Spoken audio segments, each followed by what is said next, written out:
looked into the SARC report through our school's website, finding out that there is a decrease in dropout rates, leading to our compelling question, which is, should the school implement programs that will contribute to the decrease of dropout rate? Our supporting questions are, first, how can dropping out affect the community? Second, what programs are provided and introduced to students to keep them on track to graduation? Lastly, who are most likely to drop out of high school and why? To answer these questions, we gathered some data through the Anaheim City Data website, and we found out that in 2016, 25.1% of Anaheim residents has less than high school education, which is higher than California's average, which is 17.6%. With the median earnings of $22,498, we feel that this is not sufficient for the daily expenses in Orange County, since the cost of living here is 85% more expensive than the national average, and nearly 22% of its residents live in poverty. This graph shows how important educational attainment is to protect families against poverty over the years. So what is currently being done? There's advancement via individual determination or AVID programs that provide academic skills and career guidance that keeps students engaged in school through graduation. In addition to this, there are also alternative education programs in the school districts to provide a learning environment for students to get back on track academically. We then conducted an interview to learn more about the teacher's opinion regarding this issue. There seems to be at Lovera perhaps a higher percentage of students that are dropping out, or if dropping out means not enough credits for graduation, then yes. Unfortunately, there have been many students in my career of teaching that have dropped out.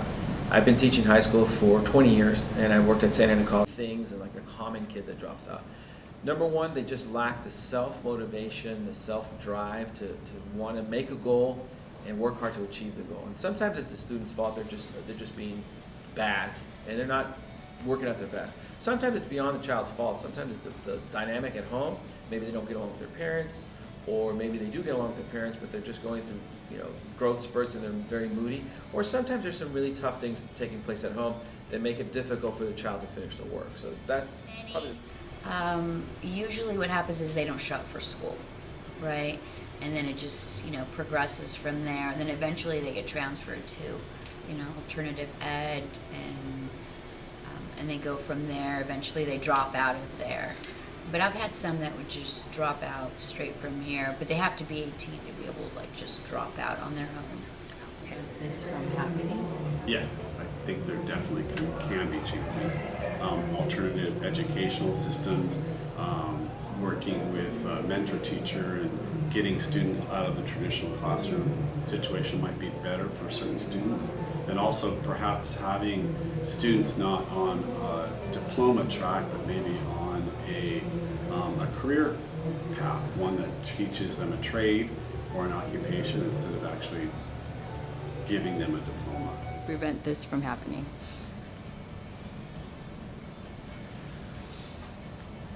That's a very difficult question because it requires someone to make an opinion or a personal decision. So I'll try to keep those kinds of answers out. I think it's at least a four-part problem. The primary responsibility for education in the state of California, in the country, is the parent. And really, part of the success and failure of a child is really rooted in the foundation of the parents and what they do at home to support education or not support it. The second cause, or the second thing we can work on, is the student. The student has to come motivated and ready to learn and to get things done. Whether or not the parent supports them at home or not, they have to know it's important. And the schools need to focus on what's the most important thing we should be doing to help kids. Is it sports? Maybe. Is it Apex? Maybe. I don't know. Is it elective courses? I don't know. But what they really need to do is focus on what do our students in Loera or Anaheim Union, what do they need the most, and separate them out. For instance, some kids are driven, they're ready to go to college. We need to feed that pathway of kids and just send them to college. Some kids are really struggling and they just need to get credits done. Other kids are really going through some tough times and they need some kind of training on how to change their behavior and how to modify kind of some of the patterns that they follow in life that are not beneficial to them. And that's an important responsibility, and the government can do that. The state of California can do that, and the Anaheim School District can do that, and our local school boards can do that. The last part is the teacher. And this is really the only thing I'm responsible for. I can't control the school board, I can't control the child, I can't control the parents.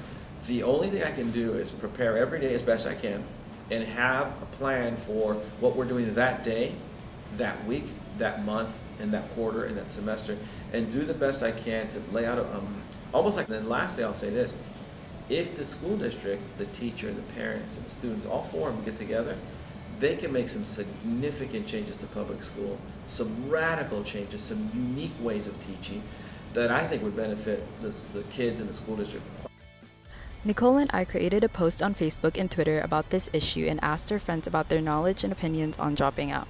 Some people our age shared their experiences and told us that there were moments that they desperately wanted to drop out because of the workload they are receiving, while some just did not have the dedication or faith in themselves to even graduate from high school.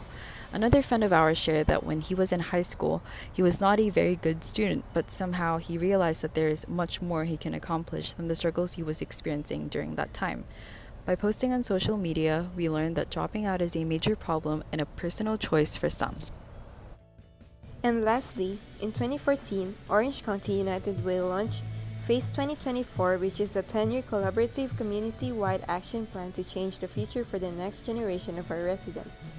It is focused on long-term solutions to the most critical challenges facing Orange County children and families, such as cutting the high school dropout rate in half.